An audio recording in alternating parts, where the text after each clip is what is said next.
Well, hello, everybody. My name's Larry Jacobs. This is Pre-K-12 Education Talk Radio. It's September 10th. Yes, September 10th. Everybody's back to school. Okay, 2024. And I hope you're having a good start to the school year as I shut down the music. We're heading off to Colorado from my home state of Maine today. We're going to talk to Katy Anthes, and Dr. Katy Anthes is the former chief state school officer, of Colorado, and now she leads a group called Forward, which is a new initiative to improve education environment to drive positive change through conflict management, etc., at the leadership level. And I think it's really an interesting thing. She's calling it from polarization to progress. It's tough out there right now, okay, and especially in election season, okay? Everybody's polarized. It's challenging. There's a lot of conflict going on. We've got public schools out there, and they got to be able to manage this and manage it well and take care of everybody with their different points of view, and that's what Katy has put together with this new initiative. I got to thank again my friend John White, who helped me put together today's show. We're going to archive the show over at ace-ed.org. That's ace-ed.org. Our home website, everything's over there. Listen to what you want, look at what you want, see our awards program, all about equity and education, etc., ace-ed.org. And now, without further ado, the one, the only Dr. Katy Anthes. Hi, Katy. It's Larry here. Hey, Larry. How's it going? Thanks for having me on. My pleasure, indeed. How's life in Colorado today? It's great. As always. Wonderful, as always, yeah. But I'm excited to be with you. I'm excited to have you here. It's a pleasure to have you here. I work a lot with TCSSO, your old organization, Council of Chief State School Officers. It's a pleasure to have you here, Katy. It really is, and I love what you're doing now. By the way, I have to say something, and I discovered this, and I love this about you. Okay, you ready for this? This is great. I'm ready. Everybody I talk to, at your level, usually has a degree in education, a doctorate in education. Okay? Yeah. Is your bachelor's in education? I don't know. No, it's not, actually. My bachelor's is in anthropology. There you go. That's the same thing. Okay? Yeah. All right. And my point, I was going to read this, and I think it's great.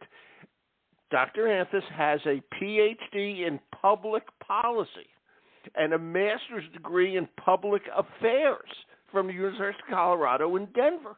Okay, and you were at Oregon. I didn't realize that. How's the football team doing this year? Pretty good so far. Pretty good. Yeah. Okay, but I'll tell you, this to me is a lot of what education needs.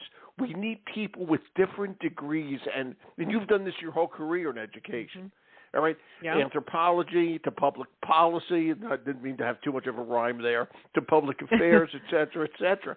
All right, how'd you make the swing? And I'm going to start here before we get into your forward initiative from anthropology, if I may. All right, up to the old Levi Gorge. I'm sure that's where you did a lot of your summertime. Love that. Love that. Yeah, I know. Yeah, sure. And get into education. Tell us about Katy. Yeah, well, thank you. You're welcome. I would say the anthropology piece, as we all go into undergrad, we're not quite sure what we want to do. So I originally wanted to be a marine biologist. So I started out in biology, and then I was kind of learning about myself, and I was like, this isn't quite right. And I do love, I think the through line through it all is I do love the, how people interact and how humans interact and the study of that. And that's where anthropology came in. And then, as I got older and was thinking about what I wanted to do, I wanted to contribute to, society, to the good life, to creating a good life for everyone. And that's what led me to public affairs and public policy. And I sort of got into education through the back end of that because I said, everything I care about around, civil rights, women's rights, environmental rights, equity issues, poverty issues, like if we can fix public education or improve public education, because I don't want to say it's, it was all broken or anything, but if we can improve public education and make sure everyone has access to great public schools, then a lot of those other problems I care about will ease and will go away. And so that's how I got into public education. Here. And by the way, you were Commissioner of Education in Colorado. I know you know this, okay, from 2016 to 2023, which is a long tenure. Okay? It is. I mean, it's great. Over twice the average. Oh, you're not kidding, over twice the average. It's unbelievable, and I'm thrilled you did that. And as I say, Colorado's well known, okay, I think, for having pretty good education through the state. Okay, certainly from what I know, and in my opinion, and Colorado was also very diverse politically. Yes. Okay, you've got arch conservative, if I may, nothing wrong with that. Okay, Colorado Springs, and then you've got fairly liberal Boulder, okay, and Denver. You know what I'm saying here, okay? I do. And you got the western side of the mountains and the eastern side of the mountains. It's really interesting. Okay, and you got to put all that together and educate the kids, which I hope I'm not taking away your thunder, but there's a polarized environment out there, not just Colorado, but everywhere. And you've come to do this. I have it linked. You have it over at the Public Education and Business Coalition Colorado, okay? Yep. And this is a program called From Polarization to Progress, okay? Now I'm going to ask you, okay, talk about it. What are you trying to do? Yeah, well, you know, you're absolutely right that in Colorado, as the chief state school officer actually reports to a publicly elected state board of education. So we're not appointed by the governor. We're not. Good. So what that means is actually our bosses are essentially both very diverse politically. So because our state board has very conservative members of it, and it also has very liberal members of it, my job as commissioner was how do I bring these perspectives together for a unified vision for public education? And that was really hard to do, especially as the country became more and more and more polarized, and we got kind of hooked into these culture wars or hooked into these divisive issues. So, you know, my work for 7 years, and actually prior to being commissioner too, was how do I keep folks focused on the right stuff and not get mired and like spiral into these never-ending polarized issues where you're not really focused on students, you're just focused on fighting with each other. So, so after I stepped down from being commissioner, you know, and I was commissioner through COVID, incredibly divisive, masks, no masks, vaccines, no vaccines, closing down, not closing down. And when I stepped down, I said, where do I want to contribute next?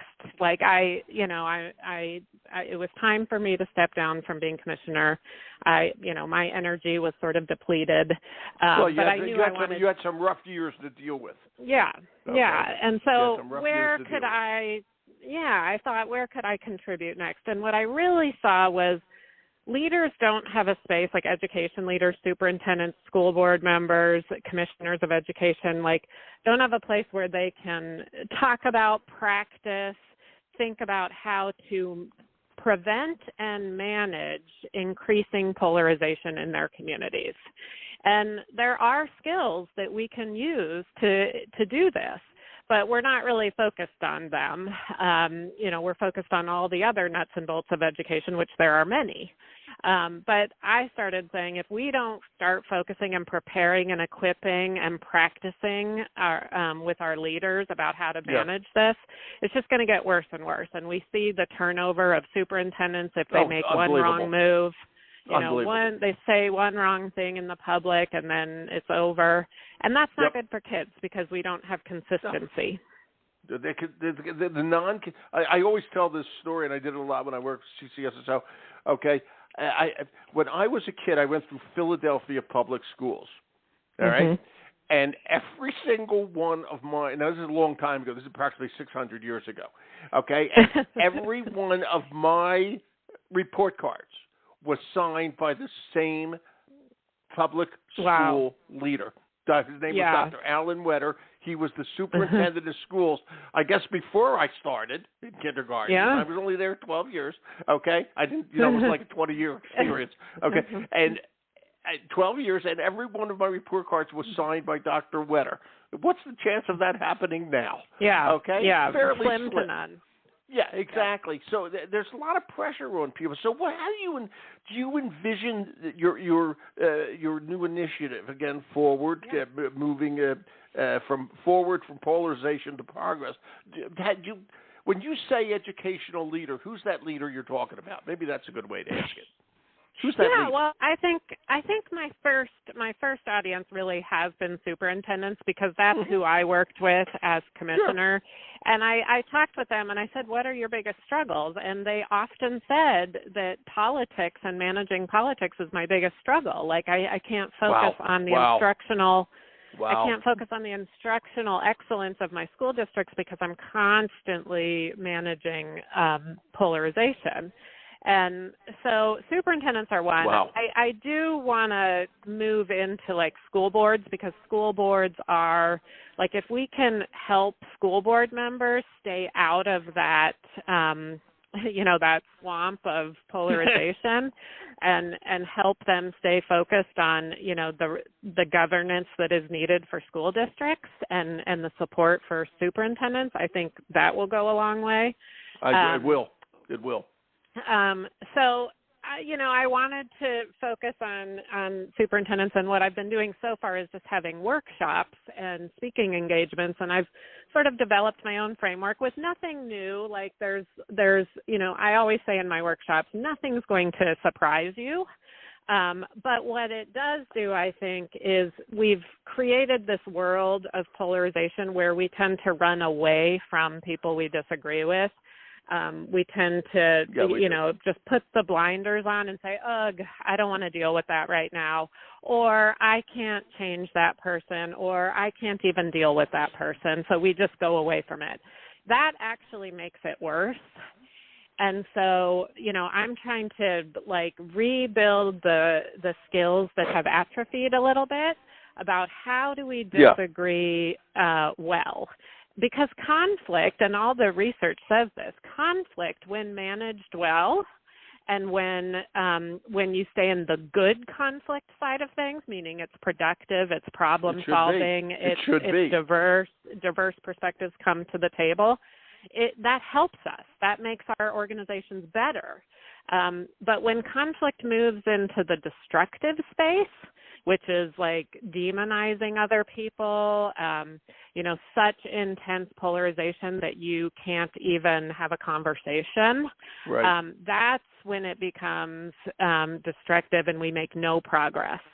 And so that's the whole idea. How do we build the skills up and the resiliency and the, little tips and tools to help leaders, walk into conflict and keep conflict in a productive space? Yeah, it is hard these days, and everybody has seen, on television, the conflicts that go on in school board elections and all that sort of thing. All right? Yeah, and that's part of... I guess everybody's well-meaning. I'm going to say it that way. Yeah. Okay? Yeah. They believe whoever the person is, whatever policy they're doing, they think they're doing the right thing. Okay? By presenting this. But it creates this it can create this incredible amount of conflict, and nobody's listening to one another. And when you talk to the superintendents, I have to ask this: where do they feel their training, or whatever has been lax? Mm-hmm. Okay, they aren't trained for this world we're in. All right, and I'm wondering, and I know in your job you talk to a ton of professors at education schools in Colorado and probably a million other places. And whenever I talk to whenever I hear about an education school, and I'm just stereotyping here, I'm always sure they're way beyond the curve. Behind the curve, not beyond the curve, behind the curve. Yeah, as you well know. All right, sorry about that. That's a bad slip there. Okay, they're behind the curve. All right, and I'm curious, are the superintendents frustrated that you're talking to? I mean, do they where's it go? Maybe you can answer that question. Yeah, where's it been? Where's it going? What's going on? Yeah, I don't think they need somebody like you. And by the way, I'm going to say this again. They need somebody like you, although you've been in education now for a long time, to come in with different eyes. You see it from a different perspective. Okay? Right. If only you could examine their skull and the gorge and, see what the hell's going on. All right? And that's, you see it from a different perspective. Go ahead. Answer yeah, me. Well, Help. What's going on? I mean, first of all, I would say just on the different perspectives piece, like studying public policy and public affairs, you actually realize that conflict is an important part of our democracy. That's what helps you create good policy. But on the ed prep front and preparation for superintendents, I would say superintendents they're not like blaming ed prep for not preparing them, because I will say this destructive polarization is more of a newish phenomena. And I mean, not, especially as it has seeped into the education sector. I would say, I mean, it's not that new. I mean, 10 years, but I would say, there have been targets. School boards have become targets of, the extreme right and left, of like using that as a battleground. And so I would say, superintendents have not been prepared for that. But it is, they've been prepared for the things that you would hope they would focus on, which is like instructional pedagogy and all sorts of other things. So what I'm finding as I do these workshops is like people are like relieved to talk about it. They're relieved to have a space where they can confer with their other colleagues and they can brainstorm. How do we, manage book banning coming to our district? How do we manage constructive dialogue on some really challenging issues like, how we support all of our students' diversity initiatives, as I said, book banning, COVID during our time, all of these things. Everything. And just being able to like workshop it with each other and provide some support and practice around, can we take the temperature down on the assumptions? That's what is a big challenge in our society. We make a bunch of assumptions about people who don't think like us, and therefore we shut down our listening skills. We just say, they're a bad person. They just can't, for whatever they believe, we make up all these stories about it. Yes, and we so do. What I'm really trying to do is say, can you walk into an environment with real curiosity, not fake curiosity, but real curiosity? Exactly. Can you go in with an open mind? And some of the new research coming out on polarization is saying, actually, we're not as polarized as we think we are. Now, the media, social media, the cable news channels, like they make us think. The politicians, they make us think we're super divided because it creates money for them. That's right. But That's when right. you really do some serious polling about, opinions, and you get some more nuanced questions, not just the general questions of like, do you want to ban books or do you not? Like everything is more nuanced than that, right? And it certainly is. And I've seen those kind of polls where, and I always love to tell people this. I live in Maine, and I live in the southernmost county in Maine, and I always say I live in a little town called Cornish, which is basically the Seattle of York County. We're the far northwest corner, okay? And this is, although York County is a very blue county, this is the red dot right here, okay? This stuff never comes up. If somebody's for Trump or somebody's for Harris or however you want to break that down, there's no arguments. There's no aggravation. There's no nothing. Yeah. Okay? But if you watch TV, you think everybody's arguing all the time. Okay? Right. And frankly, we're not arguing all the time. Okay? Right. It just is what it is, and that's all there is to it. All right? And to me, this is an incredibly important issue. I have to ask you, okay, have you put together meetings or speeches where school boards and superintendents are in the same room? Okay, that's really the key. Or superintendent, school boards, and so that I'll say, an arguing school board and a superintendent, okay, come together in the same room and let's talk about not education but conflict resolution. You're good at that. Yeah. Okay. Yeah. You're good at that. What do you do in that regard? That's what we're doing on a couple big national stages coming up here. So the National Rural Education Association in Savannah, Georgia. A great organization out of Chattanooga.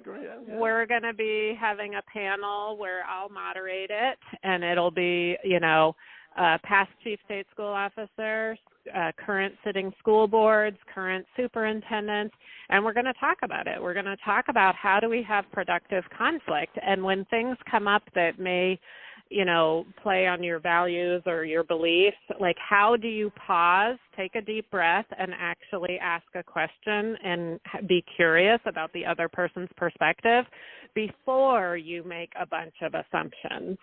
And then how do we, what I really push on since we're in education, how do we model good disagreement in front of our students? There's an idea. Yeah, that was my hardest moments as commissioner is when things would devolve in a school board meeting or a state board meeting, and we would have students in the audience, and I would be like, oh my gosh, I do not want to model this behavior for these students. And so we are going to bring that together. We're going to do it in Colorado at the Colorado School Boards Association. We're going to do it at the Colorado Association for School Executives and a couple of national conferences as well. And what are you hearing? From like the school boards. I mean, and I have to say something about school boards. These are basically lay people who have put themselves out there. Okay, they have. They're not educators. Okay, they're not educators. But they want to be, they have put themselves in the position where it matters, okay? And a lot of them are politically motivated. A lot of them are not. They're educationally and sometimes both. What are you hearing from them as you go through this? What's their thoughts? I mean, I think most school board members they get into it for the right reasons. They want to support their local school. They want to, and you're right. I mean, I am just so thankful for them because they're putting themselves out there in a very challenging environment where they're getting pushed and pulled, and they're having all the political operatives, pushing them in one direction. They're them to become more extreme. And, it's like, thank goodness we still have people that are willing to volunteer for this incredibly hard work. And so I'm coming at it as a support mechanism. How do you, we have polls that say 87% of the public are tired of extreme polarization. So I want to tell those school board members, listen, you will have more support if you are reasonable, moderate, you ask good questions. You will have more support from the public if you stay in that lane and if you model that good behavior than you would if you went to one extreme pole or the other.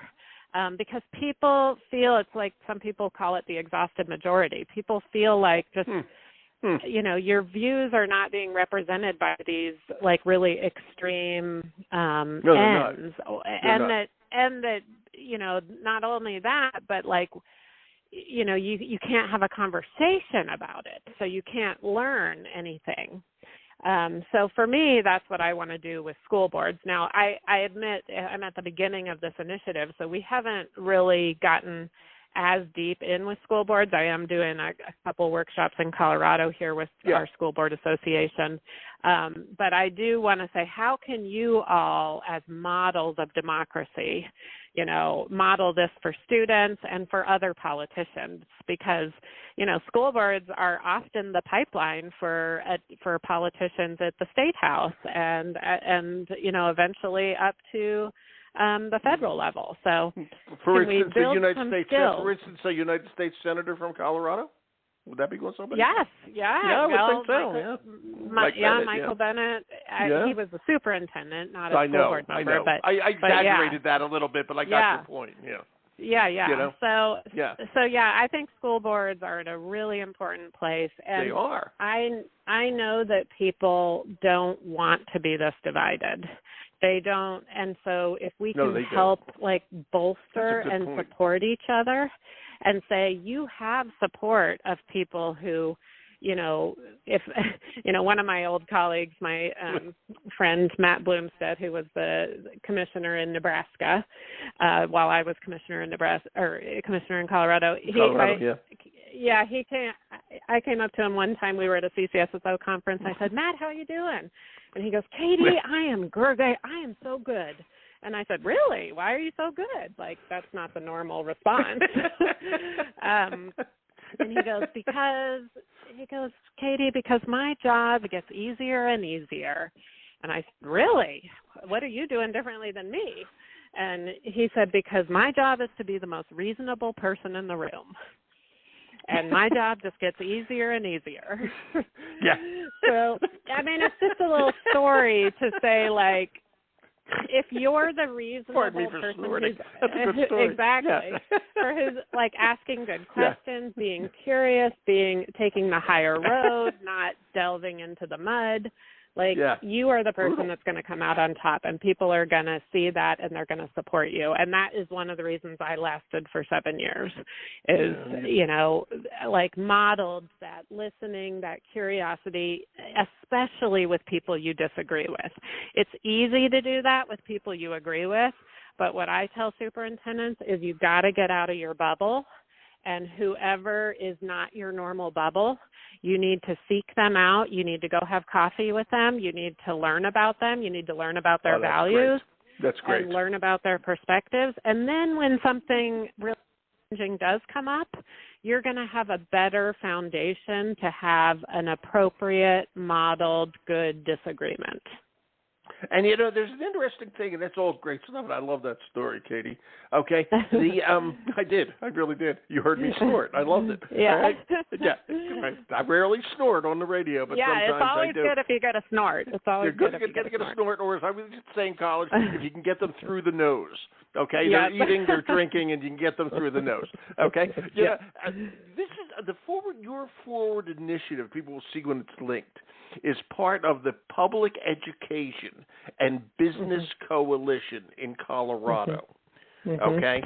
And one of the things that schools do is create the future workforce. Every one of these kids is going to go into business somehow. Okay? No matter what form it takes, okay? They're going to go into a business environment. Okay? And it's important that schools model how they have to act when they are dealing with the public as they grow up, or when they're dealing with their colleagues. And I found it interesting. This is running through the Public Education and Business Coalition. And how does the business side of this, are they helping you get the word out on all this? In the end, what you're doing is going to help them tremendously. Yeah, and it's one of the great reasons why I landed at PEBC. PEBC we're located in Colorado, but we are a national organization, and it really did. We work in 23 states now. We do a lot. I didn't know that. Thank you. Teacher, we have an amazing teacher residency program, both for rural districts as well as urban districts. But we also do a lot of leadership support. And, the business side of our shop really is to make that link you just talked about explicit. That education and business is not necessarily separate. It's like we need to be symbiotic with each other. And they have really been supportive. Our board, who's mostly made up of business folks, have really been supportive of this initiative because they also know when CEOs and stuff get mired in, things that take away from your focus, your main focus, that is very difficult. So they like this idea of supporting leaders to build, positive conflict muscles, because it's not like conflict going away. And this is a pipeline thing. We have to model civic discourse and civic dialogue for our students because they're growing up in this toxic environment that they're seeing on the news. And how can we show them a better way? And to your point, those kids are going to be in the workforce. And how do we show them a better way, when they're dealing with their colleagues and dealing with, their organizations? Like, how do we, high quality conflict makes us better. And so how do we learn those skills? Yes, it does. That's actually your motto. High quality conflict makes us better. Because in the end, that's what the government actually is based on. That's why we have parties. And you're supposed to compromise and come to a happy medium. Yeah. Okay? Instead of screaming and yelling at each other. Yeah. And usually it makes us stronger, because we do get diverse perspectives. And that part of making us stronger has sort of gone away because people are making assumptions about extreme polarization that then we just make policies that are in our own little bubble. And it doesn't serve the majority of the population. And so, compromise, I have always said, in my world, compromise is not a dirty word. Now, politicians have made it seem like that. That's right. Very high level. Not all politicians, because I will say I've worked with lots of Colorado politicians that believe in compromise and believe in bipartisanship. Most politicians, when you work with them, are actually very nice people. I found that over. And it's just the public politician is the one who's crazy. Well, and it's like the way the media and I will say the National Congress does seem to be getting further and further away from, bipartisan. Being a Congress. But like, and again, it goes back to we just have to model and show a better way because the American public want a better way. And that goes all the way from your local community school board discussion all the way up to your national, policy discussion. Well, not only does the American public want a better way, so do the teachers in this case, so do the superintendents, so do the school boards. They want to get things done. Yeah. Okay. They do. And they want to focus on why they got into it. They want to focus on kids and supporting kids, and they don't want to focus on all this other stuff. So, this helps them do that. It at least helps. I think you put a little bit of investment in relationships, curiosity, and discussion early on, and it really helps in the long run from preventing your district to falling prey to some of these external forces that prey on us to, get into extreme circumstances, extreme situations. It's just crazy. Katy, I can't thank you enough for being here today. Okay, absolutely. I got to tell you, you're doing good work. You're doing good work. You're welcome here anytime. Please know that, okay? Awesome. Just keep you, and we can help you in any way. We would be glad to. So, awesome. Remember, we're Larry. here. Oh, okay. Thank you. Take care. Have a good one. Yep. Thanks, Katy. You too. Enjoy Colorado Bye-bye. today. It's always beautiful out there. Thank Will you. do. Bye-bye. Bye. Ladies and gentlemen, the former Chief State School Officer of Colorado, that's Katy Anthes, and now she's running this, it's linked here. It's called Forward. It's from the Public Education Business Coalition in Colorado. It's to stop the polarization. Check it all out. It'll work. Get her to come to your school district and talk. All right? We're going to archive the show at ace-ed.org. My name's Larry Jacobs. Thank you, Katy. Thank you, John White. And thank you, everybody, for listening.